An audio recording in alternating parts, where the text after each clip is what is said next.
Halo semuanya, kami dari kelompok 1, Praktikum Manajemen Sumber Daya Manusia, golongan A2.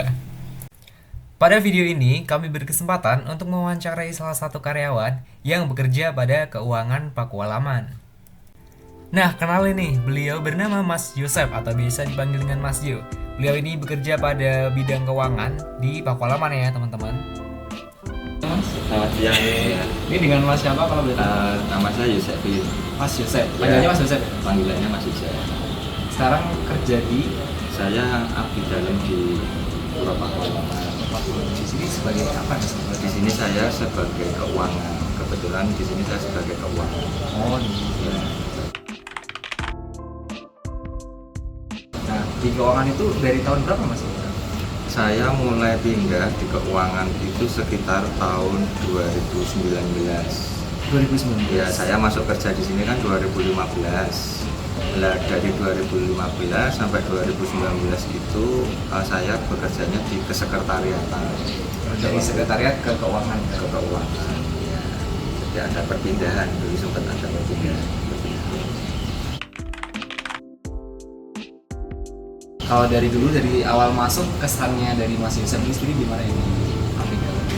Ya dulu waktu pertama kali masuk itu jujur saya juga kan pada waktu itu kan saya lulus kuliah, lalu saya masih bingung mau kerja di mana. Akhirnya saya berpikir aku mau mencoba kesempatan untuk menjadi abdi dalam. Pada waktu itu saya mikirnya untuk batu loncatan seperti itu, karena nanti ngabdi kalau misalnya aku sudah di abdi dalam sudah mendapatkan ilmu-ilmu pelajaran tentang pekerjaan, itu nanti saya baru mungkin mendaftar ke perusahaan.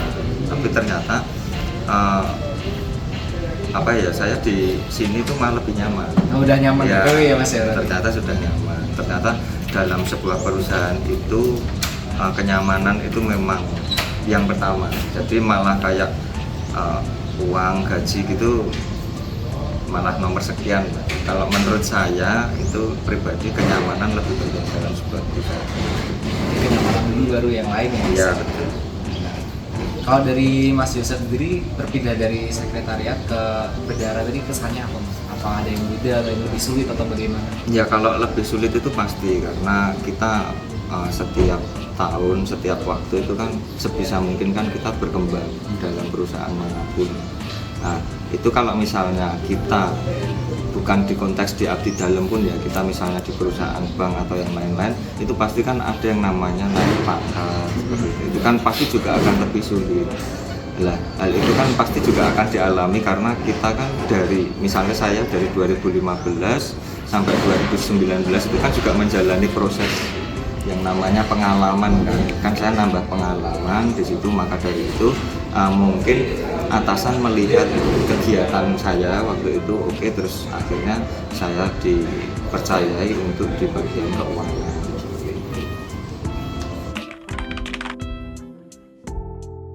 Sesuai passion, jadi saya dulu kuliahnya lulusan akuntansi.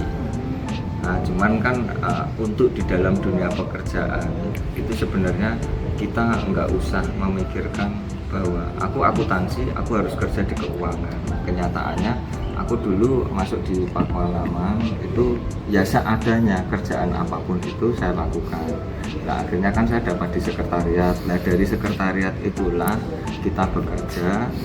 Terus mungkin dari atasan memandang oh orang ini kerjanya bagus, baik.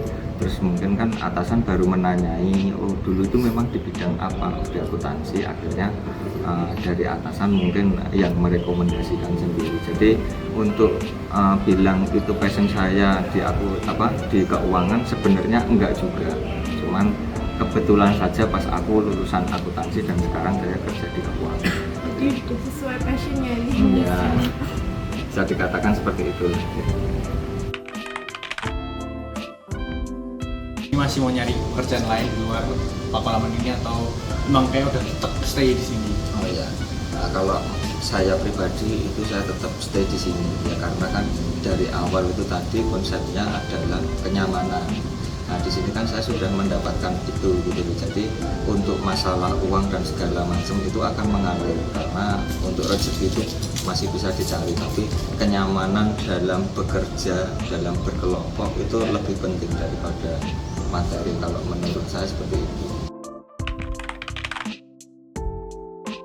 Pastinya ada bentrokan seperti perbedaan pendapat seperti itu, tapi di sini yang saya garis bawahi bahwa kita itu kan bekerja dalam sebuah perusahaan, kita mau nggak mau, suka nggak suka, itu adalah keluarga kita nomor 2 kan, karena otomatis kan kita jamnya di rumah sama jamnya kerja itu hampir sama, sehingga lingkungan di pekerjaan itu dibuat sedemikian rupa, senyaman mungkin, sehingga untuk pesan saya ke senior itu ya kita omong aja. Jadi sebenarnya senior itu misalnya ada kebijakan tertentu yang menurut kita kaum muda itu nggak cocok, itu masih bisa disiasati kok sebenarnya. Jadi senior itu kan memang di dunia kerja nyata itu senioritas itu memang ada yang senior dia nyuruh dan segala macam, dan kebijakannya nggak cocok dengan orang muda. Tapi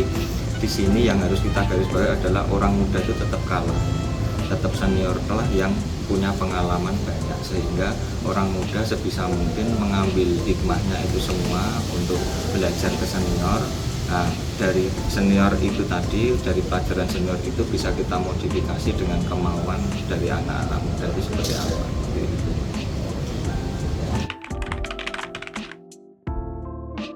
Oh ya, saran saya itu sebenarnya untuk teman-teman yang baru lulus kuliah, fresh graduate, pengen masuk dunia kerja, itu saran saya nggak usah pilih-pilih, nggak usah harus terlalu fokus saya jurusan ini, background keluarga saya ini, dan segala macam, itu nggak penting. Jadi yang penting kita kerja dulu saja, kita merasakan dunia kerja seperti apa, kita nggak usah memikirkan gaji juga, nggak usah memikirkan apapun itu, yang penting kerja dulu. Di situ nanti kita petik pengalamannya, karena pelajaran yang paling berharga itu sebenarnya menurut saya bukan kuliah, bukan buku materi yang besar itu hanyalah untuk bekal di pikiran kita, tapi kenyataan kerja itu, pengalaman itu yang lebih berharga.